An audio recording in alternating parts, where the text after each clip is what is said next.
Fala aí, pessoal, beleza? Iniciando mais um acompanhamento mensal, vamos falar sobre o MAL 11, mais um mês acompanhando o nosso querido Genial Malls, fundo de shopping.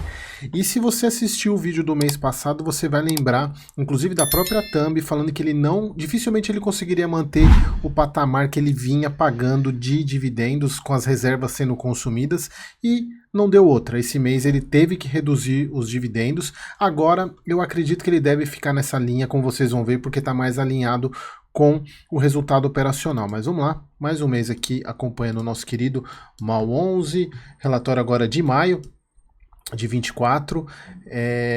Pessoal, vocês já devem ter visto que começou os fundos de julho, né, os relatórios de junho, desculpa, mas ainda tem alguns para sair de maio, vou fazendo intercalado aí, mas já está acabando, todos de junho já vão começar a sair, como meu compromisso com vocês pelo tentar, na verdade, o dia 10 é o marco, né? A partir do dia 10, todos os relatórios referentes ao mês anterior, sobrando sempre alguns outros aí que publicam muito tarde o relatório. Bom, cota patrimonial 119, cota de mercado 111, ele tá 109,80, então ainda mais barato. Mais barato que eu digo com deságio, né? Tomem cuidado com essas interpretações aí. Não é que ele tá mais barato de compra, e sim com deságio, exatamente porque o dividendo caiu. E também os fundos imobiliários, eles são muito, principalmente os de shopping, eles são a questão da economia afeta muito mais os fundos de shopping e os fundos de laje do que os outros segmentos. Então, cota mercado 111, como eu falei para vocês, 109,80 nesse momento que eu estou gravando. Como eu falei para vocês, caiu de 90 para 87 centavos, já era meio previsível que isso ia acontecer. Um ponto que eu sempre gosto de falar dele, que é a menor taxa de administração, ela é muito baixa mesmo, né? É um ponto positivo, é 0,5 ao ano, que acho que é o ponto principal desse ativo aqui. Resultado 0,70. Se a gente for comparar com o mês passado, foi menor do que o do mês passado, até porque o mês passado teve aquele incremento daquele fundo imobiliário, agora eu não lembro de cabeça, que acho que é o Parque Lago, se eu não me engano. Deixa eu ver aqui qual que é o fundo imobiliário que ele comprou indiretamente, o Borra Malls.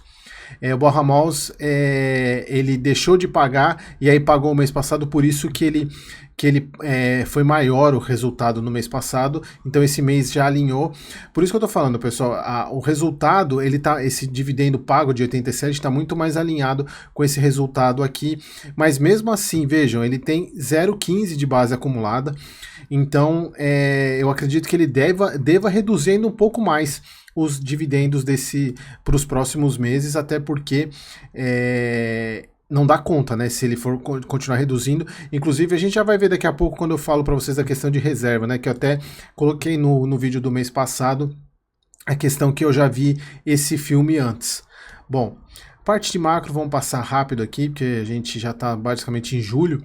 Então aqui o fundo, ele gerou 9,6 milhões de receita operacional. Em vendas, 140 milhões, crescimento de 31,4% comparado ao mesmo mês de 23, e as vendas totais apresentaram uma queda de 4% comparado ao mês anterior. Aqui, pessoal, nós temos um problema de relatório. Por quê? Olha só, vendas apresentaram 4% de queda em relação ao mesmo mês anterior. Mas se a gente descer no gráfico aqui, olha só, gráfico de vendas totais, abril, em relação ao mesmo mês do ano anterior, teve um aumento de 4%. Então, aqui é um problema qual que é a informação verdadeira? Teve queda ou teve aumento? Eu prefiro acreditar no gráfico. Então eu acho que o erro tá lá em cima. E aí que tá, né, pessoal? É o tipo de coisa que não pode errar. Porque você errar esse tipo de situação, você mostra um resultado completamente diferente. Então, eu acredito que houve um aumento. E se a gente for ver, houve uma queda na venda do mesmo mês para o mês anterior. E lá ele está colocando um aumento. Ó, se a gente for ver aqui, ó, de março para abril, saiu de 1.340.000 para 1.230.000. E se a gente subir lá, houve uma queda. Na verdade, aqui eles colocam que houve um crescimento. E na verdade é o contrário, houve uma redução e um aumento em relação ao mesmo mês anterior. Então, qual é a informação verdadeira? Qual é a informação que está certa, na verdade? É a escrita ou é o gráfico? Normalmente, eu prefiro acreditar no gráfico, que o gráfico acho que na hora de fazer aqui é mais fácil de errar, digamos, no texto do que no gráfico. Então, é um ponto de atenção. Se a gente for ver o NOI Caixa, também 48%, vamos bater lá o NOI Caixa. Eu acho que o NOI está certo.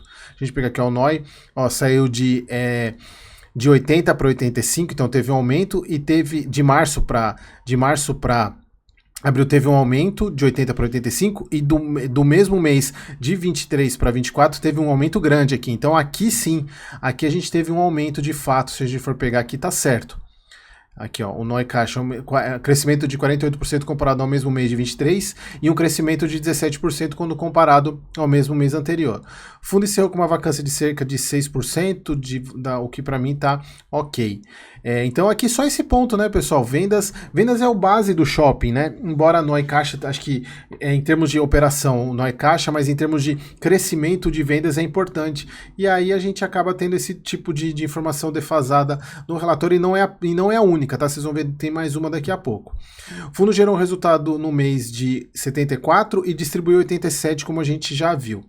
A base acumulada ainda totaliza 15 centavos por cota, e essa base vai ser usada, obviamente, para manter os pagamentos nos próximos meses.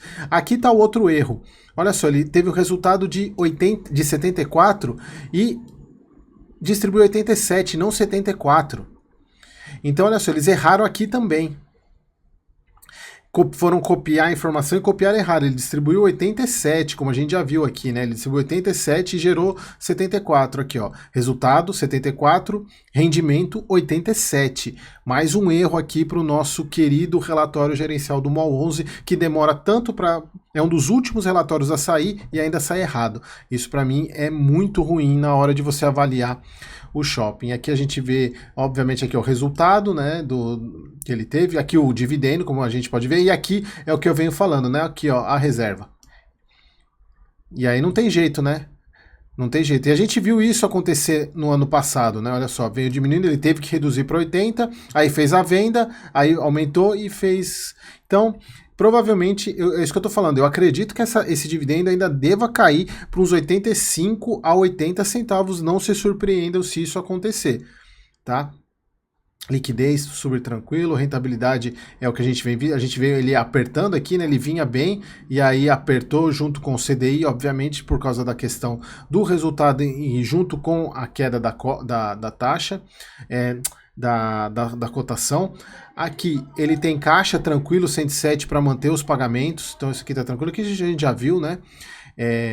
Um ponto que eu queria mostrar para vocês que me causou um pouco de preocupação, eu não sou cotista dele, mas você tem que ficar atento, é diminuição do fluxo de veículos. Olha só, a gente vem vindo aqui 2024 com 2023, teve uma queda grande em abril, né, de 8 para menos 2, né, do mês passado para esse, de 0 para, na verdade, caiu para menos 2.